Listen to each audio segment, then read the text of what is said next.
the moral fight, the good fight, always worth having, even if you're on the losing end of it. Todd Blanche may have been confirmed. He may have had to sell out every last shred of his ethics and morals in order to get the votes. Bill Cassidy, who voted against Donald Trump after Jan 6th, did not want to challenge Donald Trump again. But at the end, the makings of Todd Blanche's impeachment are already in place. And that fight was worth having, because now at the midterms, it is crystal clear, right?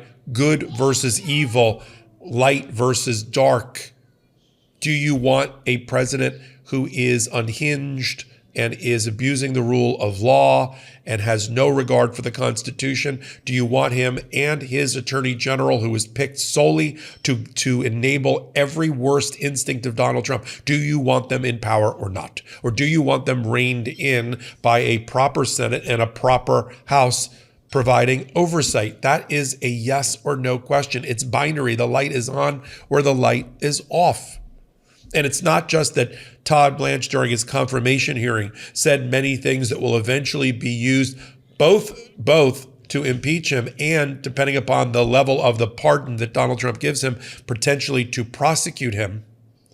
It is that there are now lawsuits that have become even more critical about Todd Blanche in courtrooms like Judge Brinkema's courtroom in the Eastern District of Virginia or Judge Williams' courtroom in Miami, that matter even more than they did before, because now he is the Attorney General.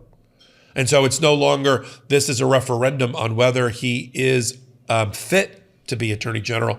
Now it's about finding in history the first times that a sitting Attorney General is found in contempt of court, has been found to abuse the rule of law and have that branded on him like a scarlet letter. Let me talk about Judge Brinkema's courtroom.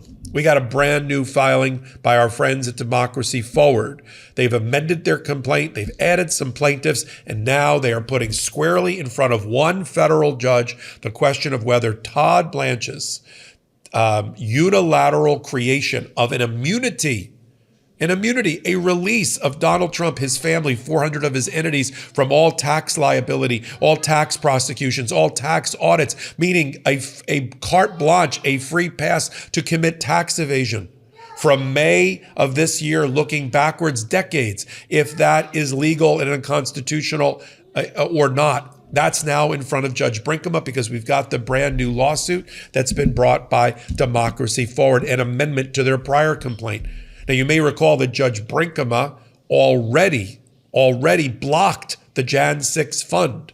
You had Judge Williams in Miami who declared it the product of bad faith, the product of illegal collusion between Todd Blanche, Donald Trump, and the Internal Revenue Service. And she said that you can't call the resulting settlement agreement a settlement agreement at all because it was the result and byproduct of an illicit deal. But Judge Brinkema went even further. She blocked the fund. And now she's being asked to do the exact same thing and declare the release, the immunity that Todd Blanche gave in order to get the job. Another article of impeachment. Declare that to be illegal and void. And just to, let me just read to you, and we're here on the MeidasTouch Network. I'm Michael Popok. I made another backdrop for me. I am still traveling, but I wanted to jump on here and talk to you about these important issues in the aftermath of the Blanche confirmation. Let me read to you from the new complaint, and we'll post it up on Legal AF Substack for all to review. This is right off the top, an amended complaint just filed in front of Judge Brinkema. Paragraph 1, after President Trump brought an untimely and jurisdictionally faulty lawsuit against two federal agencies he controls, they executed a predictably collusive agreement with the president and the other Trump plaintiffs. The agreement led to Blanche issuing orders requiring the United States to give the president two very valuable things. One, the weaponization fund of taxpayer dollars to make payments to those that the Trump administration favors, and two, immunity from any civil and criminal liability for President Trump, his family, his businesses, and all others deemed to be related or affiliated, including a release of tax liability and tax audits based on conduct before May 18th of 2026. That is a crime. That alone is a crime. You don't have to take my word for it. Take the word of senior former federal judge Mark Wolf, who resigned in protest after 35 or 40 years on the bench. I just interviewed him. He had this to say about Todd Blanche's grant of carte blanche to Donald Trump to commit tax evasion, calling it what it is, a crime. Play the clip. Is the fact that, in my opinion, President Trump committed a crime in negotiating and the settlement agreement in this case, and asking in that for immunity from tax audits. And it's possible that Mr. Blanche would be found to be a co-conspirator in that crime. Let me try to explain that briefly. Coming out of Watergate, my formative experience, Congress enacted a statute that makes it illegal for the president or the vice president to directly or indirectly request the initiation or a termination of a tax investigation. There's a 5-year potential prison term for violating that statute. Donald Trump would not have immunity from criminal prosecution for violating that statute in this case, because he filed this lawsuit in his personal capacity. And therefore, negotiating the settlement was not an official act for which he has immunity as president. So in this case, he was negotiating essentially with himself, as Judge Williams said in Trump versus IRS, a case in which I'm one of the 35 judges who, through excellent lawyers, persuaded the court to reopen the case and find that this was not a genuine case. This wasn't a real case of controversy that was legitimately in federal court. It was a collusive case brought for an improper purpose. That is to get a benefit, a personal benefit for President Trump, his family, and his allies. Now, back to the complaint filed by Democracy Forward, paragraph 3. This scheme is unprecedented, unlawful, and breathtakingly corrupt attempt by the president and members of his cabinet, that would be Blanche, to manipulate the legal process and laws intended to prevent political interference to achieve benefits that President Trump and his political allies could not have obtained lawfully. By its own terms, paragraph 4, the anti-weaponization fund is available only to claimants who assert that they were targeted by Democrats, even though the current Republican administration has weaponized the awesome power of the federal government against its perceived political opponents. That's why in this lawsuit, which we call Floyd, a number of the plaintiffs are people who are Democrats who have been attacked by the Department of Justice. Therefore, they're entitled to money too. The immunity order, this is on paragraph 7, also violates 26 U.S.C. 7217. That's what Judge Wolf was just talking about, which prohibits the president from asking the IRS either directly or indirectly to end audits of particular taxpayers, including the president's audits, period, end of story. Here, let's move ahead to paragraph 289 of the complaint.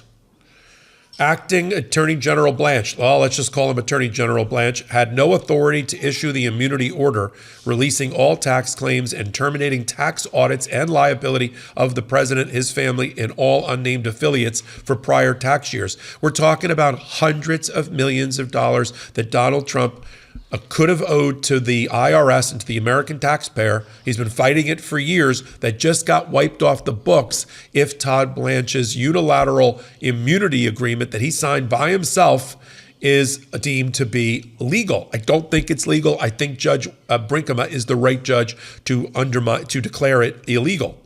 On information and belief, paragraph 289 continues, the IRS did not refer any cases to the Department of Justice involving tax liability or audits of any of the plaintiffs in Trump. And therefore, the Department of Justice doesn't have the power to stop the audit. That's it, plain and simple. You know what I love? Finding something that brings back those Saturday morning cereal memories without the sugar crash. That's why I've been into Magic Spoon. It's a high-protein, zero-sugar cereal that tastes like the classics I grew up with. And every serving packs 12 to 14 grams of protein and just 0 to 2 grams of sugar. It's also certified gluten-free, so it's a really fueling option, whether it's breakfast, a late-night snack, or after a workout. They've got classic flavors like fruity, frosted, peanut butter, cocoa, and cinnamon crunch. And if you're feeling extra nostalgic, well, they've also got new classic marshmallow and s'mores flavors with real marshmallows and 2 grams of sugar that really capture those childhood cereal vibes. Look for Magic Spoon on Amazon or at your nearest grocery store. And if you want to try something new, check out Magic Spoon's protein pastries. Yes, they're packed with protein and taste like the nostalgic toaster pastries you grew up with, but without all the sugar. You can get $5 off your next order, including the protein pastries, at magicspoon.com/legalaf. That's magicspoon.com/legalaf for $5 off. Now, I asked Senator Richard Blumenthal of Connecticut a day before the vote about Todd Blanche possibly being impeached. Here's what he had to say. I think that, his failing to acknowledge that the January 6 rioters committed crimes, his support for pardons, his enabling Donald Trump's profiting from crypto, $1.4 billion is what Donald Trump made last year from crypto alone, $2 billion plus total. It is absolutely stomach turning. It's jaw dropping, the kind of corruption that Todd Blanche is enabling as we speak. So I think the kind of complicity in that kind of corruption is, for me, a very important reason that there could be impeachment. But remember that Donald Trump, under recent Supreme Court opinions, can't be held responsible criminally while he's in office for anything he does while he's in office. But Todd Blanche could be.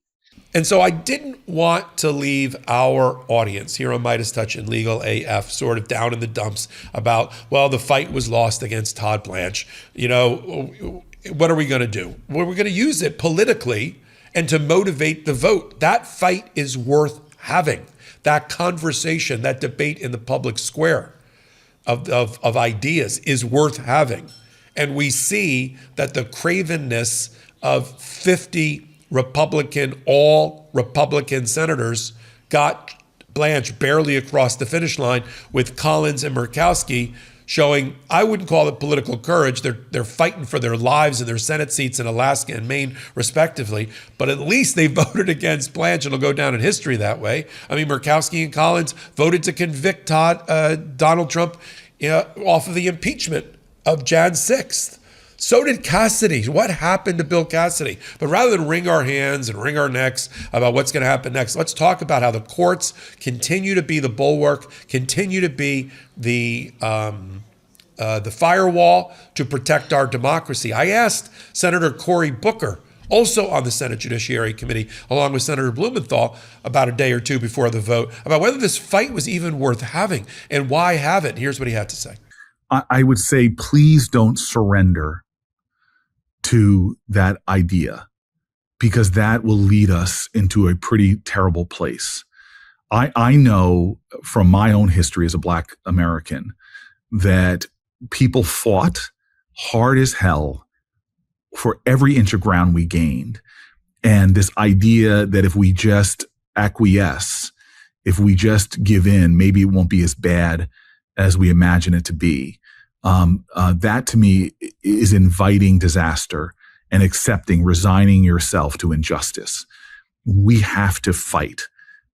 I'm telling you right now, when it comes to principled stands, we have to stand up, or there'll be the slow erosion of the very principles that are worth fighting for. So I just hope your viewers understand this is one of those moments where even if we lose, the fact that we stood, history will look back and take strength from our resistance.